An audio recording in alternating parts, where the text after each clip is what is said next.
Welcome to another week of Dodger baseball, and one of the weirdest weeks of the season so far. It began with the cursed Shaw continuing for San Diego. The Dodgers were able to sweep the Padres at home, making it 5 straight victories against them since they decided to mock one of the best pitchers of all time. The team then welcomed the Twins for a 3-game series, allowing us to see our old friend Joey Gallo and our old enemy Carlos Correa. That series resulted in 2 wins and 1 loss, and was surprisingly more eventful than the Padres series, but I'll get into that shortly. And because I failed to meet my weekly deadline and this video is coming out late, there was also a game against the Cardinals on Thursday. I'll let this score speak for itself.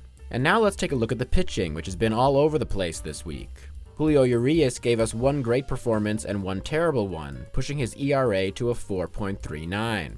To my surprise, Noah Syndergaard did pitch again after his bloody finger incident last week, but he only went 4 innings before Dave Roberts began the mother of all bullpen games. After going through Brule, Miller, Ferguson, Almonte, and Phillips, the game was still tied, and the only pitcher still available was Phil Bickford. And because the game remained tied, Bickford had to pitch 3 innings. And that was when a legend was born.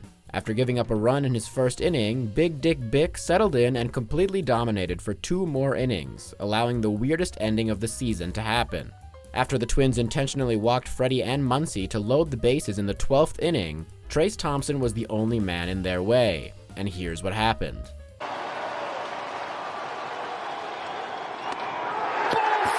Game over! That's right, the game ended on a walk-off walk.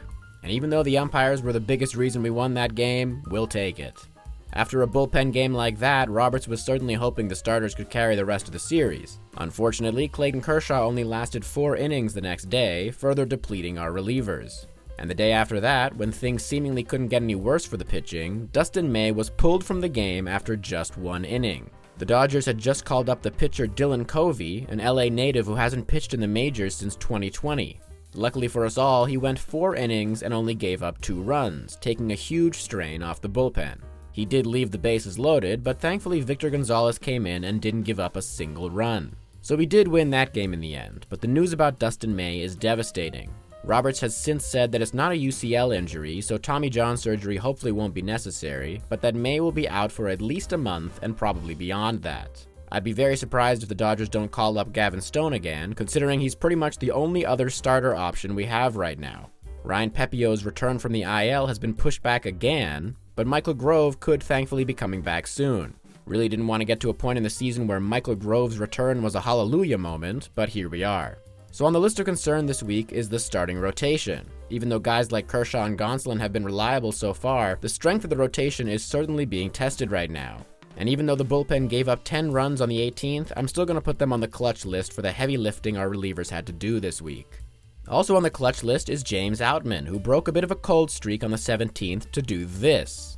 Baton pass to another rookie, and James Outman, who lifts a fly ball to center field. It sends Taylor back on the track at the wall. Grand slam!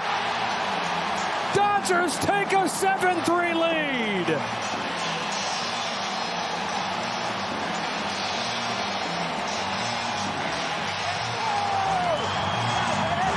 Not to be one-upped, Freddie Freeman proceeded to do this the next day.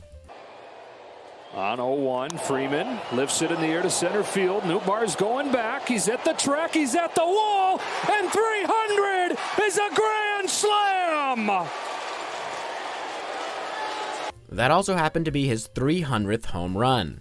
Let's ignore the fact that we went on to lose the game by 8 runs and just celebrate how cool that moment was. Max Muncy, Mookie Betts, and Will Smith are all on the clutch list too because they've just been hitting fantastically, with Muncy once again being the leader in home runs after a 2-home run game on the 15th. Lopez deals another 1-2. Muncy turns on a ball and sends it to the moon! Back-to-back bombs and a 3-0 lead in the first. Lopez, Smith off first. Lopez deals, Muncy sends one in the air to center field, sends Gordon back at the track, at the wall, second home run of the night for Max Muncy.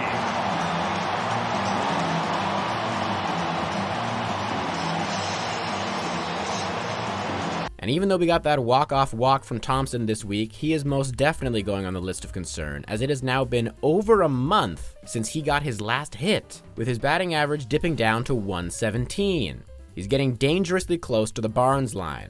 And the fact that I just called it the Barnes line and you all knew exactly what I meant means that Barnes is definitely going on the list of concern.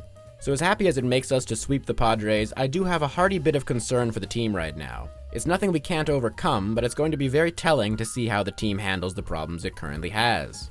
A good start would be not losing by 8 runs to the 4th worst team in baseball, but I guess we'll see about that. Here are the division standings. See you guys next week.